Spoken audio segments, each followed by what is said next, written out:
Gautami high school 2025 10వ తరగతి పరీక్ష ఫలితాలలో అగ్రగామి శ్రీ గౌతమి 596, 594, 591, 590, 589, 586, 586, 585, 584,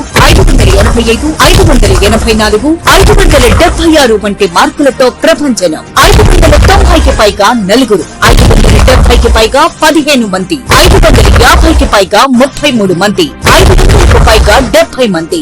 ప్రతి ఇద్దరిలో ఒకరికి 500 మార్కులు. ఈ విద్యా సంవత్సరం నుండి lecturers JEE NEET foundation academy ఎందరినో ఇంజనీర్స్ మరియు డాక్టర్స్ గా తీర్చిదిద్దిన అధ్యాపకులే వ్యవస్థాపకులుగా నడపబడుతున్న విద్యా సంస్థ Shri Gautami high school. Audio visual classrooms, artificial intelligence and coding బోధించటకు ప్రత్యేక కంప్యూటర్ ల్యాబ్, బాలబాలికలకు వేరువేరుగా హాస్టల్ వసతి కలదు. అడ్మిషన్లు జరుగుతున్నవి. Shri Gautami high school, Chirala. Cell number 9247472417, Terala 7396344837, Inkollu 8125184043.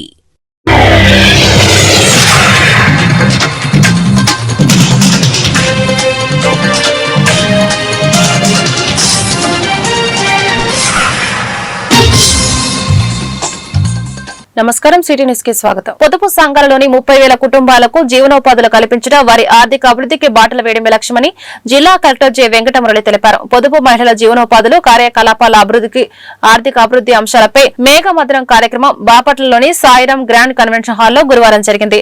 DRDA మెప్మాలోని క్షేత్రస్థాయి పట్టణ గ్రామ సంఘాల నాయకులకు మెగా వర్క్ షాప్ నిర్వహించారు. వివిధ శాఖల ద్వారా అమలయ్యే పథకాలు, రాయితీలపై అవగాహన కల్పిస్తూ ఏర్పాటు చేసిన స్టాల్స్ ప్రదర్శన ఎంతగానో ఆకట్టుకుంది. సీడాప్ ద్వారా నిరుద్యోగ యువతకు నిర్వహిస్తున్న శిక్షణలు, ఉద్యోగ అవకాశాలపై రూపొందించిన గోడ పత్రాలను జిల్లా కలెక్టర్ విడుదల చేశారు. రెడ్ క్రాస్ సభ్యత్వం నమోదులో రాష్ట్రంలోని బాపట్ల జిల్లాను ప్రథమంగా నిలిపి ఏపీ గవర్నర్ చేతుల మీదుగా బంగారు పథకం అవార్డు అందుకున్న జిల్లా కలెక్టర్ జె వెంకటమురళిని ఈ సందర్భంగా అధికారులు, గ్రామ సంఘాల నాయకులు ఘనంగా సన్మానించారు.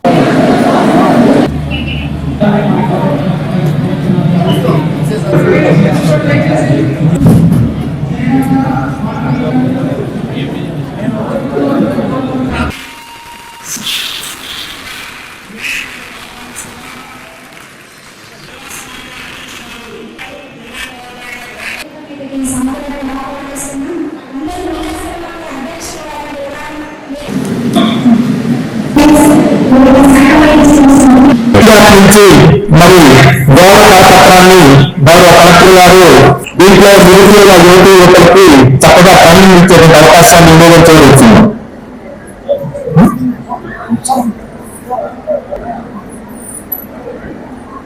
కలెక్టర్ గారిని సన్మానించవలసిందిగా కోరుతున్నాం. స్పెషల్ కోఆర్డినేషన్ చేయడంలో కానీ మరి గౌరవ కలెక్టర్ గారు జిల్లా సమాఖ్య వారి సంబంధించి దూరదృష్టిలో ఉన్నటువంటి గ్రూపుల్లో ఉన్న మహిళలకి, కుటుంబాలకి ఆయా విషయాలను తెలియజేయాలని, వాళ్ళందరికీ కూడా ఈ నాలెడ్జ్ ని మీరు పంచాలి. వాళ్ళందరూ కూడా మనకి ఈ ఫోన్లోకి వచ్చి దీని యొక్క అభివృద్ధి ఫలాలని వాళ్ళు అందుకోవాలి. మరి ఈ రోజున మనం చూస్తున్నట్లయితే ఒక 10 ఏళ్ల క్రితం లేదా 15 ఏళ్ల క్రితం డిఆర్డీఏ శాఖ యొక్క విస్తృతి, పరిధి అనేది చాలా గొప్పగా ఉండేది. మరి రాను కొంత మార్పు కూడా వచ్చింది. కానీ ఈ రోజు ఈ సమావేశాన్ని నేను చూస్తుంటే గత దశాబ్దం క్రితం ఏ విధమైనటువంటి ప్రాముఖ్యత డిపార్ట్మెంట్ ఉందో ప్రస్తుతంగా ఈ సదస్సులో మళ్ళీ నాకు కనపడతా ఉంది. మరి ఆ రోజున మనం ఏది మాట్లాడినా డిఆర్డీఏని, ఏది మాట్లాడినా పొదుపు సంఘాలే, పొదుపు మహిళలే అంత వైభవంగా నడిచినటువంటి పరిస్థితి. తర్వాత కొంత ప్రాధాన్యత తగ్గినట్టు అనిపించిన ఈరోజు శ్రీనివాస్ తీసుకున్నటువంటి యాక్టివ్ రోల్, మీ అందరినీ సమావేశం చేయడం, ఈ ఎక్స్పోని లేదా దీన్ని నిర్వహించడం అనేది చాలా బ్రహ్మాండంగా చేశారు. ముఖ్యంగా నేను డిఆర్డీఏ డిపార్ట్మెంట్ మొత్తానికి ఇక్కడికి విచ్చేసినటువంటి మహిళలు అందరూ. దేశవ్యాప్తంగా జరుగుతున్న ఆపరేషన్ సింధూర్ విజయోత్సవ తిరంగా ర్యాలీలో భాగంగా మాజీ సైనికుల ఆధ్వర్యంలో బాపట్ల పట్టణంలో ఈ నెల 16వ తేదీన అనగా వచ్చే శుక్రవారం సాయంత్రం 4 గంటలకు చీల్ రోడ్ సెంటర్ నుండి జమ్ములపాలెం ఫ్లైఓవర్ దగ్గర అంబేద్కర్ సర్కిల్ వరకు తలపెట్టిన ఆపరేషన్ సింధూర్ విజయోత్సవం తిరంగా ర్యాలీలో అందరూ పాల్గొనాలని మాజీ సైనిక సంక్షేమ సంఘ రాష్ట్ర అధ్యక్షులు తాండ్ర సాంబశివరావు పిలుపునిచ్చారు. అందరికీ నమస్కారం అండి. నేను మీ తాండ్ర సాంబశివరావు, ఆంధ్రప్రదేశ్ రాష్ట్ర మాజీ సైనిక సంక్షేమ సంఘం అధ్యక్షునిగా మాట్లాడుతున్నాను. ఈరోజు మీ అందరి ముందు ముఖ్యమైన ఉద్దేశం,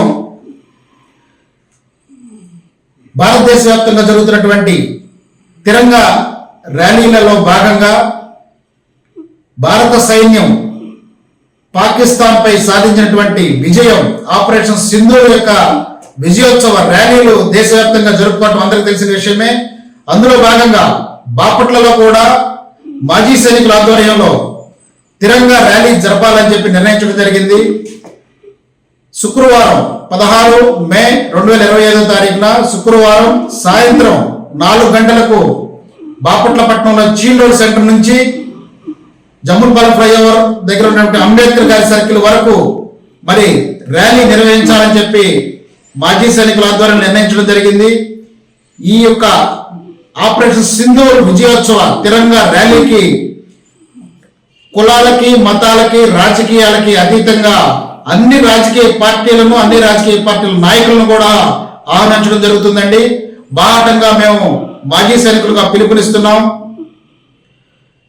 తెలుగుదేశానికి సంబంధించినటువంటి నాయకులు కానీ, గౌరవ శాసనసభ్యులు శ్రీ వేగేసిన నరేంద్రవర్మ గారిని, వైఎస్ఆర్సీపీకి చెందినటువంటి కోన రఘుపతి గారిని, బీజేపీకి చెందినటువంటి ఎమ్మెల్సీ, ఎక్స్ఎమ్మెల్సీ అన్నం సతీష్ ప్రభాకర్ గారిని, మరి జనసేనకు సంబంధించినటువంటి శ్రీమన్నారాయణ గారిని, అదేవిధంగా బీఎస్పీకి చెందినటువంటి రాజారావు గారిని, కాంగ్రెస్ పార్టీకి చెందినటువంటి గంటా అజిబాబు గారిని, సిపిఐ పార్టీ వారిని, సిపిఎం పార్టీ వారిని, సమాజ్వాదీ పార్టీ వారిని, అదేవిధంగా బీసీ, ఎస్టీ, ఎస్సీ మరి కుల సంఘాల నాయకులను, మైనారిటీ నాయకులను, అంజుమాన్ కమిటీ వారిని అందరినీ కూడా ప్రతి ఒక్కరిని పేరు పేరున మాజీ సైనికుల ఆధ్వర్యంలో శుక్రవారం సాయంత్రం 4 గంటలకు చీల్ రోడ్ సెంటర్ జరిగేటటువంటి తిరంగా ర్యాలీకి పేరు పేరున ఆహ్వానిస్తున్నామండి. దయచేసి ఒక విషయం గమనించాలి, ఎవరు కూడా రాజకీయ పార్టీల జెండాలు కానీ, కుల మతాలకు సంబంధించిన జెండాలు కానీ తీసుకురావద్దండి. కేవలం తిరంగా జెండాలతో జరిగేటటువంటి ఈ తిరంగా ర్యాలీకి, ఆపరేషన్ సింధూర్ విజయోత్సవ ర్యాలీకి కేవలం తిరంగా జెండాలు మాత్రమే తీసుకొని వచ్చి సగర్వంగా భారతదేశం యొక్క విజయాన్ని తెలియజేసే విధంగా మరి ఆపరేషన్ సింధూర్. జాతీయ భవన నిర్మాణ కార్మిక సంఘం పిలుపు మేరకు ఈ నెల 20వ తేదీన జరిగే సమ్మెలో రాష్ట్ర భవన నిర్మాణ కార్మికులందరూ పాల్గొని విజయవంతం చేయాలని రాష్ట్ర అధ్యక్షులు పుప్పాల సత్యనారాయణ పిలుపునిచ్చారు. ఈ సందర్భంగా ఆయన మాట్లాడుతూ గత ప్రభుత్వం జీవో నెంబర్ 17 ప్రవేశపెట్టి సంక్షేమ బోర్డును నిర్వీర్యం చేస్తే ప్రభుత్వానికి తగిన బుద్ధి చెప్పి ఇంటికి పంపించడం జరిగిందని అన్నారు. ఈ కార్యక్రమంలో గుంటూరు జిల్లా ఏఐటీసీ ప్రధాన కార్యదర్శి మేడా హనుమంతరావు, గుంటూరు జిల్లా భవన నిర్మాణ కార్మిక సంఘ డిప్యూటీ కార్యదర్శి రావుల అంజిబాబు, నగర నాయకులు డేగల వెంకటేశ్వర్లు తదితరులు పాల్గొన్నారు. భవన నిర్మాణ కార్మిక సంఘం ఏఐటీసీ పిలుపు మేరకు ఈ నెల 20వ తేదీ నాడు రాష్ట్ర వ్యాప్తంగా భవన నిర్మాణ కార్మికులందరూ కూడా మరి సమ్మెలో పాల్గొంటూ ఉన్నారు. ఈ సమ్మెకి కారణం ఏంటంటే గత ప్రభుత్వం జీవో నెంబర్ 17 తీసుకొచ్చి ఏదైతే సంక్షేమ బోర్డు ఉందో ఆ సంక్షేమ బోర్డును నిర్వీర్యం చేయడం జరిగింది. ఆ జరిగిన దానికి గుర్తుగా మరి ఆ ప్రభుత్వాన్ని ఇంటికి మన సాగడం జరిగింది. అయితే కూటమి ప్రభుత్వం మీ అధికారంలోకి వస్తే మీకు సంక్షేమ బోర్డును ప్రవేశపెడతామని, ఏదైతే పెండింగ్ లో ఉన్నాయో ఆ పెండింగ్ ఉన్న క్లెయిమ్ మొత్తాన్ని కూడా నిధులు మంజూరు చేస్తామని చెప్పి హామీ ఇచ్చి అధికారంలోకి వచ్చి నేటికి 10 నెలలు అయినప్పటికీ కూడా ఇంతవరకు ఈ సంక్షేమ బోర్డును పునఃప్రారంభించకపోవడం చాలా దుర్మార్గం. ఇప్పటికైనా రాష్ట్ర ప్రభుత్వం కలుగేసి భవన నిర్మాణ కార్మికులకి ఏదైతే మేనిఫెస్టోలో పెట్టారో ఆ మేనిఫెస్టోలో పెట్టిన విధంగా సంక్షేమ బోర్డును పునఃప్రారంభించి 46,000 క్లైములు ఏంటి పెండింగ్ లో ఉన్నాయో వాటికి నిధులు మంజూరు చేసి కార్మికుల్ని ఆదుకోవాలని చెప్పి రాష్ట్ర ప్రభుత్వం డిమాండ్ చేస్తూ ఉన్నాం. ఈ డిమాండ్ సాధన కోసం కార్మికులందరూ కూడా మరి 20వ తారీఖు జరిగి ఈ సమ్మెలో పాల్గొని విజయవంతం చేయాలని చెప్పి అందరికీ పిలుపునిస్తూ ఉన్నాం. రాష్ట్రంలో పేదల కోసం మొదటి ఏడాదిలోనే 5 లక్షల ఇళ్ల నిర్మాణం పూర్తి చేసి పేదలకు అందించిన దిశగా ప్రభుత్వం వేగంగా అడుగులు వేస్తుందన్నారు chief whip Vinukonda MLA GV Anjaneyulu.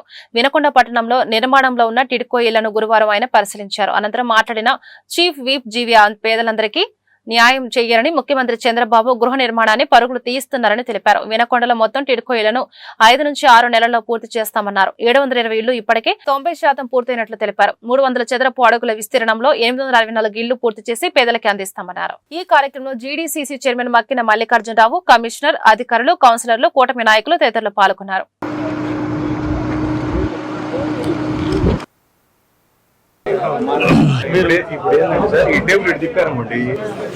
ఇది మొత్తం డబుల్ బెడ్రూమ్ రెడీ కాదు అది షాపులకి చేయడానికి ఎన్ని రోజులు పడుతుంది? దీని వరకు ఈ 720 యూనిట్స్ రెడీగా ఉన్నాయి సార్. ఈ 720 రేట్స్ మన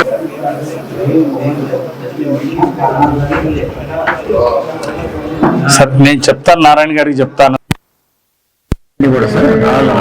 చేయబోయే బిల్డింగ్స్ అన్ని కూడా సార్ ఆల్రెడీ స్టార్ట్ అయిపోయినాయి. స్లాబ్ కూడా ఇస్తాం సార్. బిల్డింగ్స్ అయిపోయినాయి.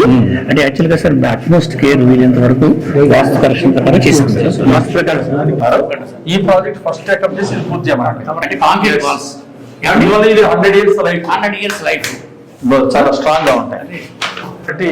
అంతా కన్సీల్డ్ పైపింగ్, టైల్స్ వేసాం కూడా, గ్లేజ్డ్ టైల్స్ వేసాం. ఇదంతా vitrified granite platform, stainless steel sync. So ఇక్కడ వరకు ఆల్మోస్ట్ ఇన్ఫ్రాస్ట్రక్చర్ ఓన్లీ బయట మనకి లైటింగ్ కట్టింది అంతే సార్. అంతే కరెక్ట్. ఈ కన్స్ట్రక్షన్ అంతా 2018-19లో ఈ కన్స్ట్రక్షన్ అంతా కట్టింది తెలుగుదేశం ప్రభుత్వం. మధ్యలో వచ్చినటువంటి గత ప్రభుత్వంలో 2018-19లో తెలుగుదేశం పాలనలో కట్టినటువంటి అర్బన్ హౌసింగ్ మొదలు పెడితే 5 ఏళ్లలో పూర్తి నిర్లక్ష్యం చేసినటువంటి గత ప్రభుత్వం పేదలకు అన్యాయం చేసింది. మళ్ళీ ఇప్పుడు 10 నెలల్లోనే తెలుగుదేశం ప్రభుత్వం వచ్చినటువంటి 10 నెలల్లోనే చక్కగా ఈరోజు ఈ భవన సముదాయాన్ని అన్ని కూడా బ్రహ్మాండంగా ఈరోజు పూర్తి చేస్తున్నాం. పేదవాళ్లకు టిట్కో ఇళ్లు, ఎన్టీఆర్ అర్బన్ హౌసింగ్ పేరుతో ఈ టిట్కో ఇళ్లను ఫేజ్ 1 లో నిర్మాణం చేపట్టినటువంటి ఇళ్లను ఇప్పుడు అందజేసే కార్యక్రమాన్ని ఇళ్ల నిర్మాణం పూర్తి చేసి పేదలకు అందజేసే బాధ్యత ఈ రోజు ప్రభుత్వం తీసుకుంది. రాష్ట్ర వ్యాప్తంగా 2 లక్షల టిట్కో ఇళ్లను, 3 లక్షలు గ్రామ సీమల్లో రూరల్ లో 3 లక్షల ఇల్లు, మొత్తం 5 లక్షల ఇల్లు పూర్తి చేసే విధంగా రేపు జూన్ నాటికి 5 లక్షల ఇల్లు పూర్తి చేయాలని చెప్పేసి ఒక లక్ష్యంతో ప్రభుత్వం ముందుకెళ్తా ఉంది. అందుకే శరవేగంతో మరి ఈ రోజు ఈ ప్రభుత్వం ఈ గత 5 సంవత్సరాలు గత ప్రభుత్వం ఏదైతే పేదల ఇల్లు నిర్లక్ష్యం చేసిందో, పేదలకు అన్యాయం చేసిన ప్రభుత్వాన్ని చూశారు, పేదలను నిర్లక్ష్యం చేసిన గత ప్రభుత్వాన్ని చూసాము. ఈ రోజు ఆ పేదలందరికీ న్యాయం చేయాలనే సంకల్పంతో ఈ రోజు ఎన్డీఏ ప్రభుత్వం, ముఖ్యమంత్రి చంద్రబాబు ప్రభుత్వం ముందుకెళ్తుంది. దానిలో భాగంగానే ఈ రోజు ఇక్కడ కన్స్ట్రక్షన్ గత ఈ ప్రభుత్వం రాగానే అంతా కూడా కన్స్ట్రక్షన్ యాక్టివిటీస్ అన్ని కూడా మళ్ళీ మొదలుపెట్టి శరవేగంతో ముందుకు తీసుకెళ్తున్నాం. ఒక 5 నుండి 6 నెలల్లో ఇవన్నీ కూడా 300 స్క్వేర్ ఫీట్ 864 ఇళ్లు పూర్తి చేస్తాం. ఇప్పటికి 720 ఇళ్లు 95% పూర్తి చేస్తాం. మొత్తం 300 స్క్వేర్ ఫీట్ 864 ఇళ్లు పూర్తి చేసి పేదలకి అందజేయడం జరుగుతుంది. ఇప్పుడు పేదలకు ఇచ్చేటువంటి ఇళ్లకి 300 స్క్వేర్ ఫీట్లకి ప్రభుత్వం 6,55,000 ఒక్కొక్క ఇంటికి ఖర్చు పెడతా ఉంది. 430 స్క్వేర్ ఫీట్లు 8,55,000 చొప్పున ఈరోజు ఖర్చు పెట్టి ఈ నిర్మాణాలు పూర్తి చేస్తా ఉన్నాం. తప్పనిసరిగా మొదటి సంవత్సరంలోనే 5 లక్షల మందికి ఇల్లు శాంక్షన్ చేసి అవన్నీ కూడా అందులో 2 లక్షల ఇల్లు టిట్కో ఇళ్ళని మొత్తం 5 లక్షల ఇల్లుని పూర్తి చేసే విధంగా ప్రభుత్వం నుండి పేద ప్రజలకు ఇల్లు లేని పేద ప్రజలకు సహకారం అందిస్తూ ముందుకు తీసుకెళ్తుంది ప్రభుత్వం. లబ్ధిదారులందరూ కూడా ఈ సదవకాశాన్ని సద్వినియోగం చేసుకుంటున్నారు. సో అలాగే 2 లక్షల టిట్కో ఇళ్లు పూర్తి చేయడానికి సుమారు 7,000 కోట్ల రూపాయలు ఖర్చు పెడతా ఉంది ప్రభుత్వం. మరి ఈ విధంగా 7,000 కోట్ల రూపాయలతో ఇక్కడ 2 లక్షల టిట్కో ఇళ్లు నిర్మాణం పూర్తి చేస్తూ ఈరోజు ప్రభుత్వం ముందుకెళ్తుంది. దీనివల్ల పేదలకు 2 లక్షల మంది టిట్కో ఇళ్ల పేదలకు, టౌన్ లో ఉన్నటువంటి లబ్ధిదారులకు, అలాగే గ్రామ సీమలో ఉన్న 3 లక్షల మందికి మొత్తం. ఈ వార్త ఇంతటితో సమాప్తం. నమస్కారం.